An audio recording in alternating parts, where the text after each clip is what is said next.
And the Boomerang bosses, CEOs who leave their company and then get called back to retake the helm after their successor, well, performs a little poorly. The latest two examples are newly reappointed Procter & Gamble CEO A.G. Lafley and JCPenney's CEO Mike Ullman. So what's with the second chances, especially if they originally fired themselves? It is surely an example of the power of money, or vintage money, maybe. My next guest certainly knows a thing or two about all of that. Steve Forbes is the chairman of Forbes Media. Steve, great to have you back on the show. Good to be with you, Melissa. So have you noticed this trend? Because we've been watching this go on. You have people like, the old school, Steve Jobs, Howard Schultz, who invent a company, and they get it off the ground, and they leave, and it sort of wobbles, and they have to come back and write it. That's one thing. But these other guys like A.G. Lafley or Myron Ullman, who was basically ousted out of JCPenney for poor performance, they put somebody else in, and they got to bring him back. What does it tell you about a company? What it tells you is they made the wrong decision on succession. Yeah. It's one thing for a founder. No one likes to leave the corporate throne. Yeah. And so if they want to get back, it doesn't always work. The former head of Occidental, a fellow named Ray Arani, tried to get back, got tossed off the board for his efforts. They did not want him back, even though the current CEO, had some certain questions about his performance. But in the case of founders, they always know how to do it better than their successors. In the case of a Starbucks, it certainly has worked out. Steve Jobs, as you alluded to, was fired from his job. Right. It took him 12 years to learn, though, how to be a CEO. He was a terrible leader in his 20s. And when he came back, he was a formidable one. What did he learn in that? How did he learn his lesson? He learned how to attract talented people, how to get the best out of talented people, even though he had a prickly personality. That was a painful process. It took him 12 years to do it, but became a great corporate leader, one of the greatest of all times. But without that 12-year in the wilderness, he never would have been able to do what he did. Well, that's not, the same wouldn't really be said for Michael Dell. That's another example. Well, there's a man who left the company, came back not because of the money, he's a very wealthy man, but because he felt the company was starting to flounder. The stock collapsed. And what he's discovered is that turning this thing around, reshaping the company, is formidable. What he's doing this buyout for is not to do a financial engineering deal, but he, I think, realizes there's going to be real blood on the floor to try to reshape this company. He does not want to be bothered with shareholders.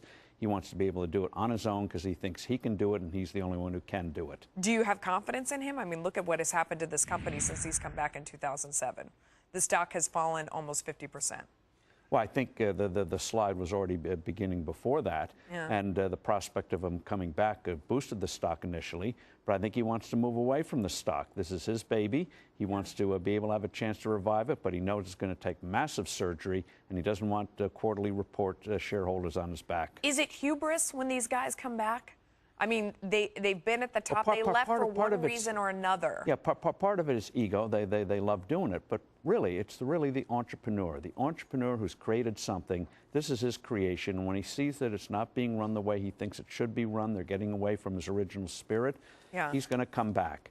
And in the case of Penny, that's a highly unusual one. That was a botch. That's exactly where I was going next, because bless his heart, Myron Ullman, he was ousted from this company, and it's not like, when... Well, here's a very strange case.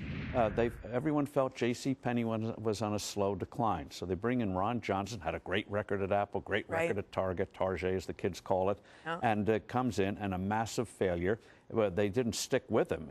They didn't provide the money to see this thing through, and then they bring back his predecessor. Do you think that was a mistake? Should they have stuck with Ron Johnson in that case? Well, they should have known once this thing started to flounder at the beginning that the time it was going to take to reshape this thing was going to be a massive amount of time. And now where are they going to go? So I'm not sure how long Mike Ullman's going to be there, but what they got to do is stop the bleeding, and that's what he's there to try to stop. Do you think he's just temporary, and do you think the same thing about A.G. Lafley, or is this... Well, Lafley left in a blaze of glory. He took a company that was stultified, turned it around. Unfortunately, the successors had some problems. So I think that's more of not a leisurely case, but a case where got to bring in some new talent. They're a little short on the top bench, and so it'll take him a couple of years to do it. But he had success, whereas Ullman was seen as, well, you didn't do that very well. Well, compared to what?